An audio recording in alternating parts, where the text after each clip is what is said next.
主后2026年4月16日，每日圣安宫读经，爱学了上帝。圣经咱做来听读诗篇113篇到114篇。现代台语版圣经诗篇第113篇。哈利路亚，称赞上主！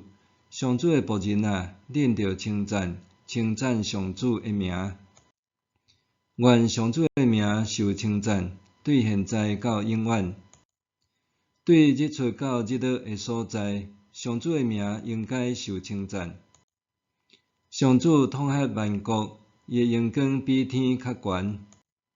啥人会当甲上主咱的上帝比？伊坐伫至悬的所在。阿乐来看天甲地，伊对尘埃高声散赤人，对粪扫堆提拔欠客的人。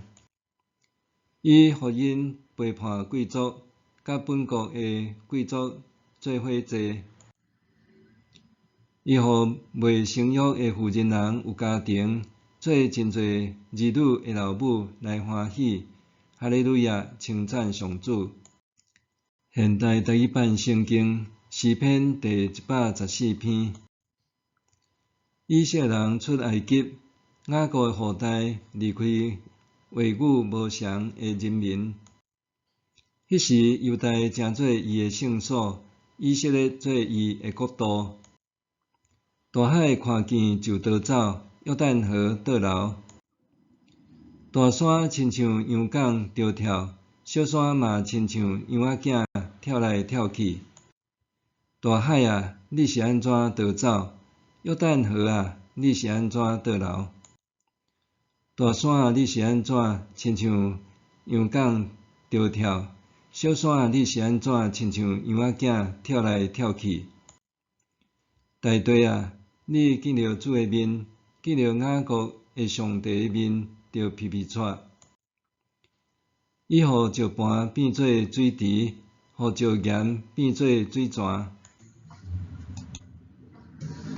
爱学了上帝，爱学了上帝是教会中常常听到的信仰教导，但是对某一寡人来讲，要发自内心学了上帝并无容易。因为伫现实生活中，有一寡人可能面临困境，也是遭受无公义对待，陷入被剥削的痛苦和无助的失落感，致使无法度发出学了。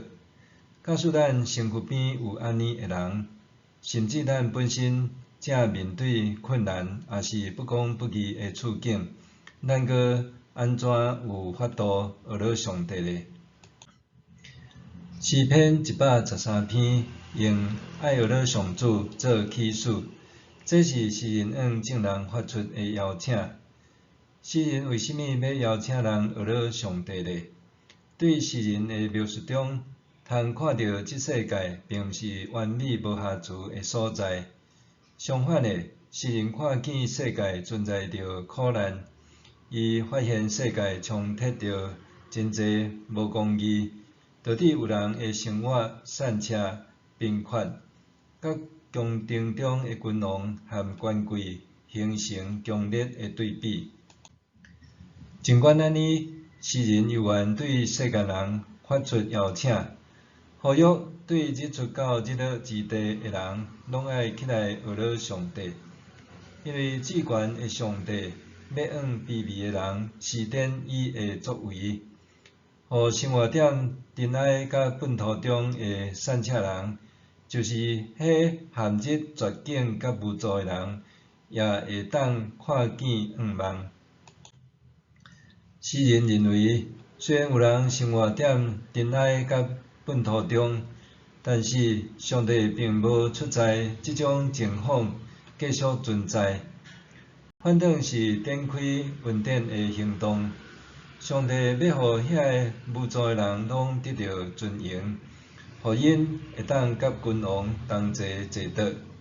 上帝要互遐个袂当生育的妇女受敬重，诚做有真侪子女的快乐母亲。诗篇114篇延续爱学了上帝的述事，指出遐个伫埃及异族的土地受压迫的以色列人，因着上帝施行新约，通得行过红海，搁行过约旦河，进入应允之地，搁开喙学了上帝。相款的，上帝也要互每一个相信搁跟对伊的人，拢会当经历伊的恩典。尽管生活中难免遭遇困境甲无助，伊愿爱同齐来敬拜伊。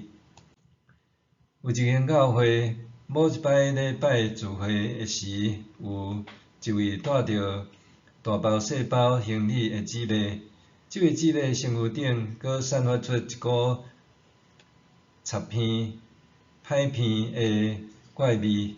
当伊行入礼拜堂坐好势，袂少兄弟姊妹忍袂牢，目头角角，阁有人伫礼拜中换位坐，闪避伊，敬而远之。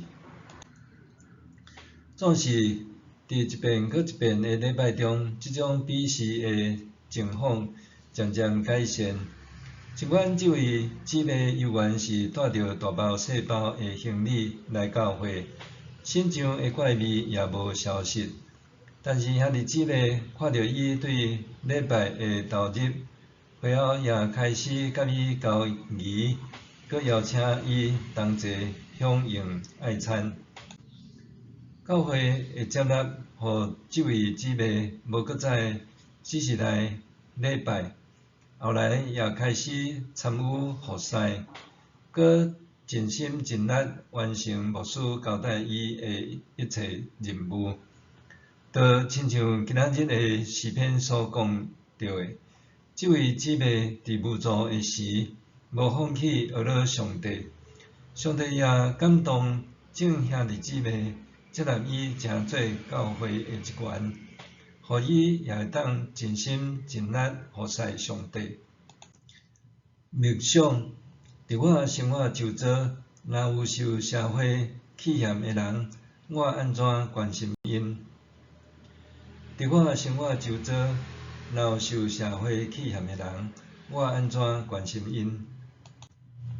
咱同齐来祈祷。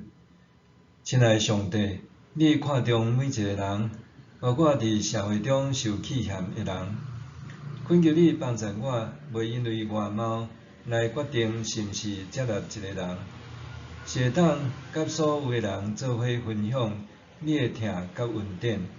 奉做名祈祷，阿免。愿上帝赐福你，身心灵拢勇行平安。